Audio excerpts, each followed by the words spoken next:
All I have in this world is my balls and my word, and I don't break them for no one. Do you understand?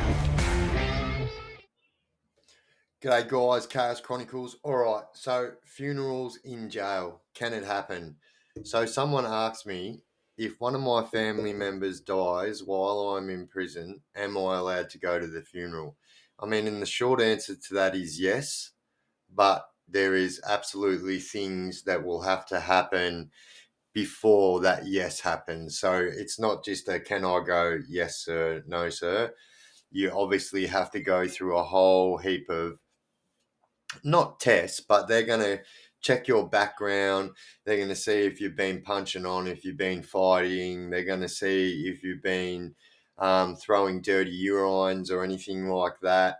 And they're going to see if you've been, caught with anything that you shouldn't have been caught with, any contraband, anything like that.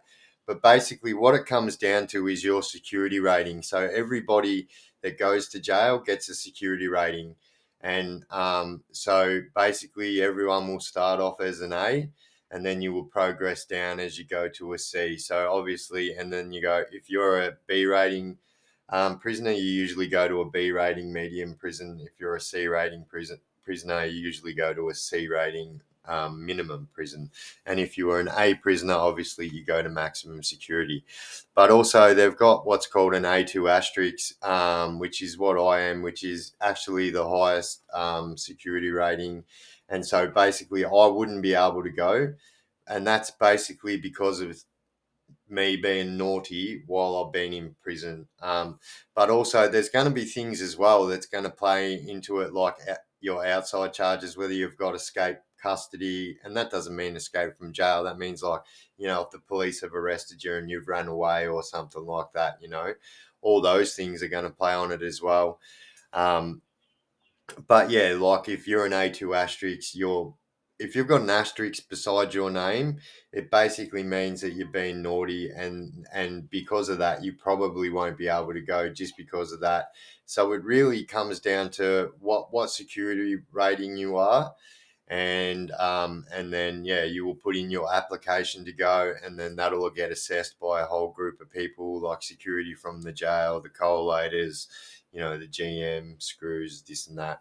And then if they say yes, well, what they do is it's not going to be like going to court in the escort van. So you're not going to go cruising along in the escort van. So what they do is they'll take you in. So most prisons have like a jail issue, like four-wheel drive or a car that they can take when they need to do things concerning the jail, or sometimes they need to take like A2 asterisk prisoners, like say to hospital. They don't go in the normal escort van either. They get a security escort. um, so yeah, so they'll take you in that full drive. They'll get you up in the morning like it's court. They'll get you ready. You can organise before then your suit and whatnot, the same as court. You can organise that and get your people so you have a suit ready for court.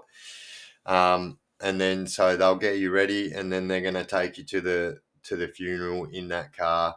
And they'll let you out of that. You're going to be in handcuffs the whole time. So you'll be in handcuffs the whole day. You'll be able to go through the whole funeral, but you are going to be in handcuffs. So what they usually do is they'll get you to bring an extra jacket or an extra jumper or something like that, so you can fold it over your hands.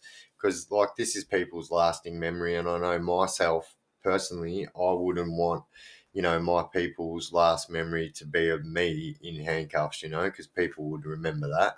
So I know that I'd try and be covering that up. And then, you can just attend the funeral as normal. You can get up, you can speak, do your sermon, whatever they call it. I think that's right. And then, they're going to take you back to the prison, and that's basically that. So yeah, the answer to the question, can you go to a funeral while you're in prison? You absolutely can. But there's also things like it's also up to the police. So a lot of people wouldn't know this, but one of my mates was trying to go to a funeral, got it approved, had the Aboriginal elders and the worker that comes in and works with all the Kourou prisoners, the liaison officer, I think they're called. And he had organised it for my mate. It was all okayed, and so it was the night before funeral. It was actually his nan's funeral, I think, and yeah, I remember him getting called up. It was like 10 minutes before lockdown. He was getting pumped. He was going through the funeral. He really felt good because he wasn't going to let his grandmother down. And then he got called up to the screws desk, and I remember just seeing him going off. So I walk up, try and calm him down. What's going on, bro? And he's like, the cops have rang up. The cops just rang up and told him that not to send me to the funeral because I'm a risk, And so they had already approved it. He was already going to the funeral, but the cops had rang up the prison and said, you're not to send him to the funeral. He's a risk. He's a risk of what? I don't know. Maybe a flight risk. I don't know. But he definitely wouldn't have been, and he wouldn't have been putting on a show at his nan's funeral either. And they told him the night before he was supposed to go that that he wasn't going. So, yeah, there's a little bit of insight in what can happen as well. And like I usually say at the end of these videos, if you don't want to have to be dealing with that, if you don't want to have to be on the phone to your people saying, listen, I can't come to the funeral, the jail's not going to let me go. If you don't want to have to do that shit, don't go to prison, because it's a bullshit life, and the shit you have to go through, it's much easier staying at home, folks. Trust me. Stay out of prison. I am also the guy who decides if you and your friends walk out of here or not.